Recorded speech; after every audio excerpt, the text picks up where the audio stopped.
नमस्कार दोस्तों, दर्शन decode channel पर आपका एक बार फिर से बहुत बहुत स्वागत है। पिछली कुछ कड़ियों में हमने भारतीय दर्शन की कई अनमोल और अद्भुत धाराओं पर, जैसे जैन दर्शन, बौद्ध दर्शन पर विस्तार से और सरल भाषा में बातचीत की है। मुझे पूरी उम्मीद है कि वो चर्चाएं आपके लिए ज्ञानवर्धक, दिलचस्प और मन को छूने वाली रही होंगी। आज हम एक और ऐसे ही बहुत ही गहरे, बहुत ही सुंदर और दार्शनिक रूप से अत्यंत समृद्ध आध्यात्मिक मार्ग की यात्रा पर निकल रहे हैं, जो भारत की ज्ञान परंपरा का एक चमकता हुआ सितारा है। जी हाँ दोस्तों, आज हम बात करेंगे कश्मीर शैव दर्शन की, जिसे त्रिक दर्शन के नाम से भी जाना जाता है।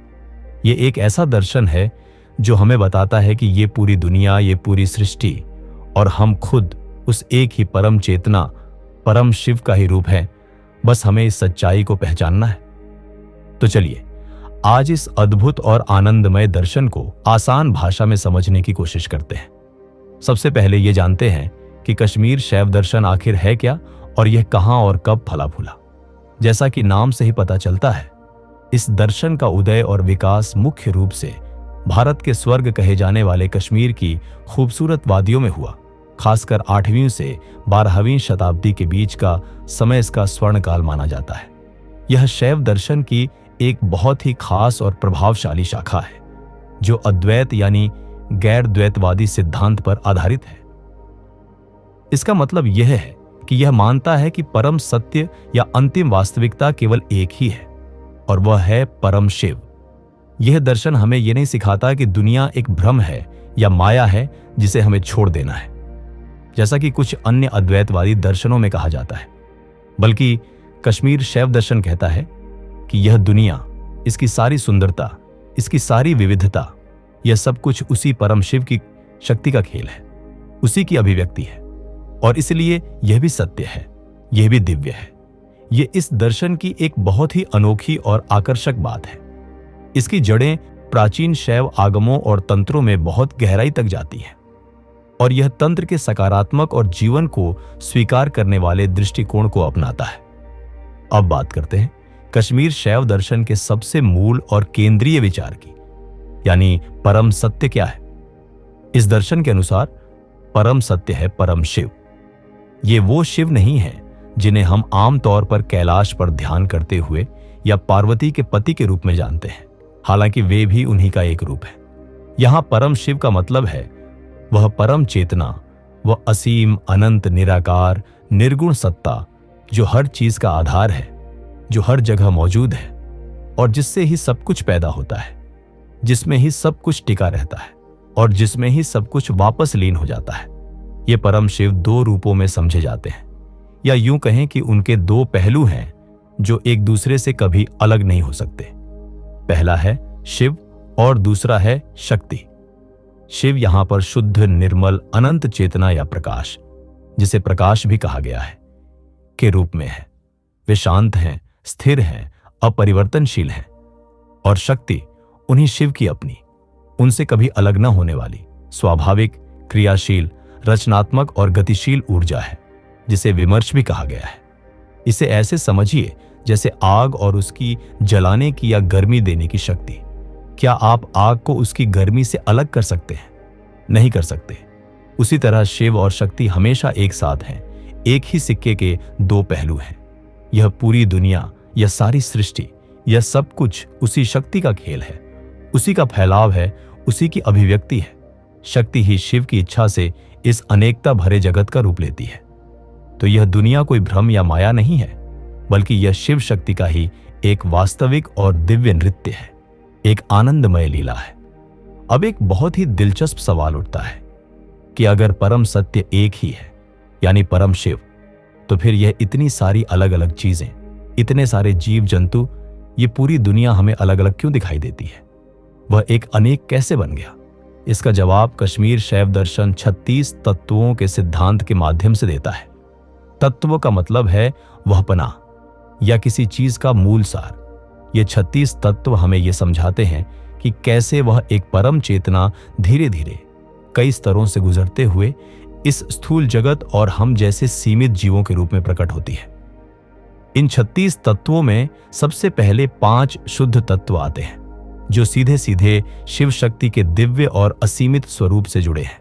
ये हैं शिव तत्व, परम चेतना, शक्ति तत्व, परम ऊर्जा, सदाशिव तत्व जहां मैं यह हूं का अस्पष्ट अनुभव होता है, चेतना का पहला स्पंदन, ईश्वर तत्व जहां यह मैं हूं का स्पष्ट बोध होता है, यानी चेतना अपने ऐश्वर्य को पहचानती है, और शुद्ध विद्या तत्व वह अवस्था है जहां मैं यह हूं और यह मैं हूं का समान बोध होता है, अर्थात ज्ञाता, नोवर, जानने वाला, और ज्ञेय, नोन, जाना जाने वाला में कोई भेद नहीं रहता।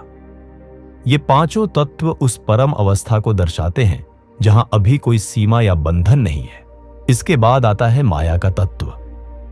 यहां माया का मतलब वह नहीं है जो दुनिया को पूरी तरह से झूठा या भ्रम बना दे, बल्कि कश्मीर शैव दर्शन में माया को भगवान की ही एक ऐसी शक्ति माना गया है जो उस असीम चेतना को सीमित करने का, उसे ढकने का काम करती है ताकि अनेकता का खेल खेला जा सके। माया के साथ 5 और तत्व जुड़े हैं जिन्हें कंचुक यानी आवरण या पर्दे कहा जाता है। ये कंचुक उस सर्वशक्तिमान, सर्वज्ञ और पूर्ण चेतना को एक सीमित, अल्पज्य और अपूर्ण जीव में बदल देते हैं। ये 5 कंचुक हैं: कला, सीमित करने की शक्ति; विद्या, सीमित ज्ञान; राग, किसी खास चीज से लगाव; काल, समय की सीमा; और नियति, कारण और कार्य की सीमा। इन कंचुकों से ढका हुआ जो सीमित जीव बनता है उसे पुरुष कहा जाता है, और जिस मूल प्रकृति से आगे का जगत बनता है उसे प्रकृति कहा जाता है। इसके बाद बाकी के 23 अशुद्ध तत्व आते हैं जिनमें बुद्धि, अहंकार, मन, 5 ज्ञानेंद्रियां, 5 कर्मेंद्रियां, 5 तन्मात्राएं, शब्द, स्पर्श, रूप, रस, गंध के सूक्ष्म रूप, और 5 महाभूत पृथ्वी, जल, अग्नि, वायु, आकाश शामिल हैं, जिनसे यह हमारा जाना पहचाना स्थूल जगत बनता है।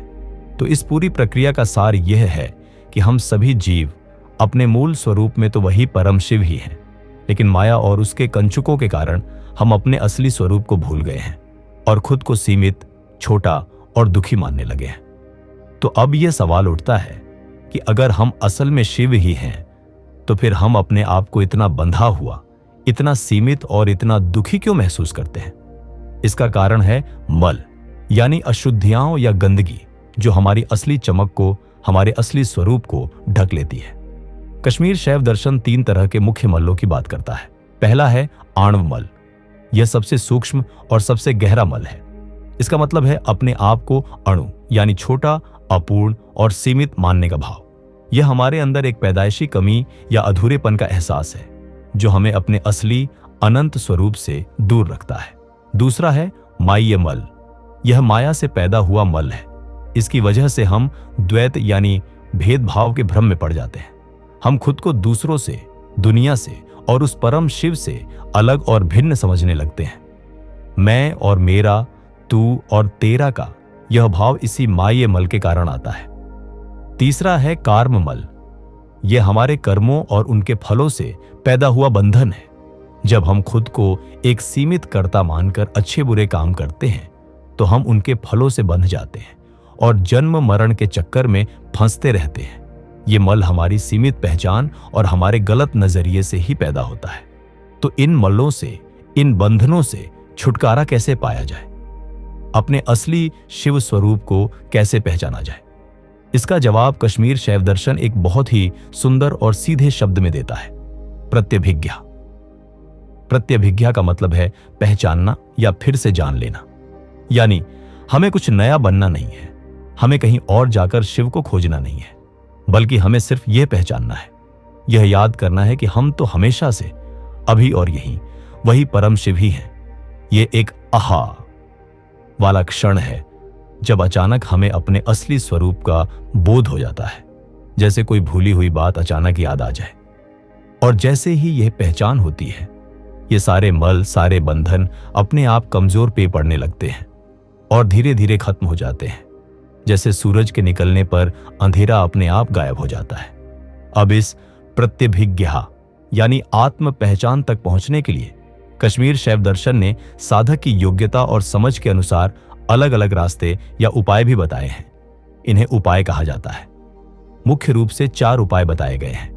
पहला है आणवोपाय या क्रिया उपाय। यह उन लोगों के लिए है जो खुद को शरीर और बाहरी दुनिया से ज्यादा जोड़कर देखते हैं और जिन्हें अपने प्रयासों पर ज्यादा भरोसा होता है। इसमें बाहरी क्रियाएं, पूजा पाठ, योग के आसन, प्राणायाम यानी सांस को काबू में करना, मंत्रों का जाप और ध्यान जैसी साधनाएं शामिल हैं। इन क्रियाओं के द्वारा धीरे धीरे मन शुद्ध होता है और साधक आत्मज्ञान की ओर बढ़ता है। दूसरा है शाक्तोपाय या ज्ञान उपाय। यह उन लोगों के लिए है जिनका मन और बुद्धि ज्यादा विकसित है और जो विचारों की शक्ति का इस्तेमाल कर सकते हैं। इसमें किसी एक शुद्ध विचार, जैसे मैं शिव हूं, या किसी खास मंत्र पर लगातार चिंतन करना, मनन करना होता है। यहां मन की शक्ति यानी शक्ति का ही इस्तेमाल करके अपने शिव स्वरूप को पहचाना जाता है। इसमें बाहरी क्रियाओं की जरूरत कम होती है, ज्यादा जोर मानसिक साधना पर होता है। तीसरा है शांभवोपाय या इच्छा उपाय। यह बहुत ही ऊंचे दर्जे के साधकों के लिए है, जिनका मन लगभग पूरी तरह से शुद्ध और शांत हो चुका होता है। इसमें न तो कोई खास बाहरी क्रिया करनी होती है और न ही कोई खास विचार या मंत्र पकड़ना होता है। बस एक दृढ़ इच्छा शक्ति, एक पलक झपकने जैसा अचानक एहसास या गुरु की कृपा से साधक सीधे अपने शिव स्वरूप में स्थित हो जाता है। यहां किसी साधन की जरूरत नहीं होती, बस चेतना का एक सीधा गोता होता है अपने असली स्वभाव में। गुरु का मार्गदर्शन और उनकी कृपा इस उपाय में बहुत ही ज्यादा महत्वपूर्ण होती है। और चौथा और सबसे ऊंचा उपाय है अनुपाय या आनंदोपाय, जिसे बिना उपाय का उपाय या आनंद का उपाय भी कहते हैं।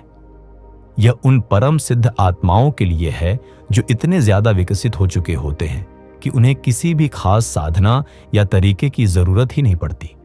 वे या तो गुरु के एक शब्द से या किसी खास घटना से या बस सहज रूप से ही अपने असली शिव स्वरूप को पहचान लेते हैं और उसी में हमेशा के लिए स्थित हो जाते हैं। यह एक तरह से अपने आप होने वाली, बिना किसी कोशिश के होने वाली पहचान है। कश्मीर शैव दर्शन की इस महान परंपरा को आगे बढ़ाने में कई महान आचार्यों और सिद्धों का योगदान रहा है। इनमें सबसे पहले वसुगुप्त जी का नाम आता है, जिन्हें शिव सूत्र का ज्ञान स्वयं भगवान शिव से मिला माना जाता है। शिव सूत्र इस दर्शन के मूल और बीज ग्रंथ हैं। फिर सोमानंद जी हुए, जिन्होंने प्रत्यभिज्ञा दर्शन की नींव रखी। उनके शिष्य उत्पल देव जी ने इसे और विकसित किया। और फिर आए इस परंपरा के सबसे महान और प्रभावशाली आचार्य अभिनव गुप्त। अभिनव गुप्त जी एक अद्भुत प्रतिभा के धनी थे। वे एक महान दार्शनिक, योगी, तांत्रिक, कवि और संगीतज्ञ भी थे।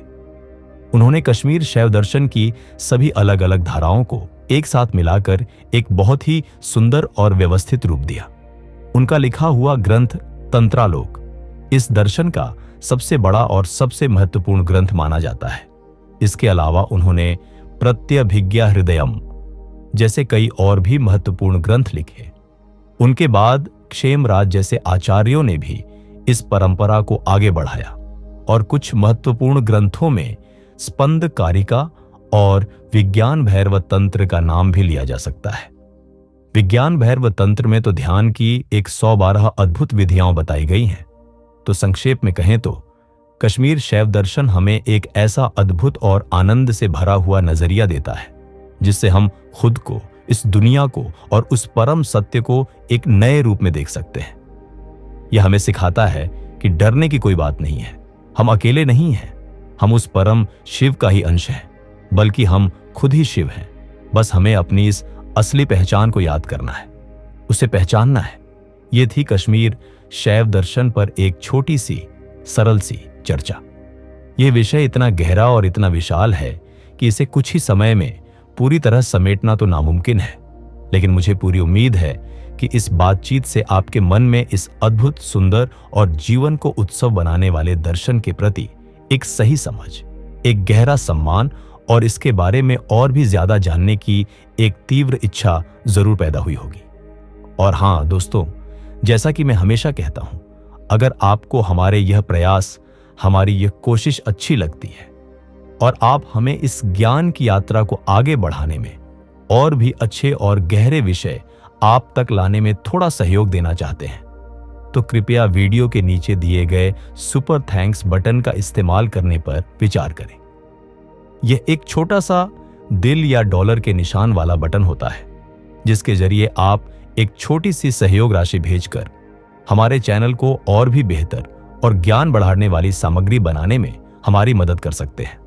आपका हर सहयोग, चाहे वह कितना भी छोटा क्यों ना हो, हमारे लिए बहुत कीमती है और हमें बहुत हौसला देता है।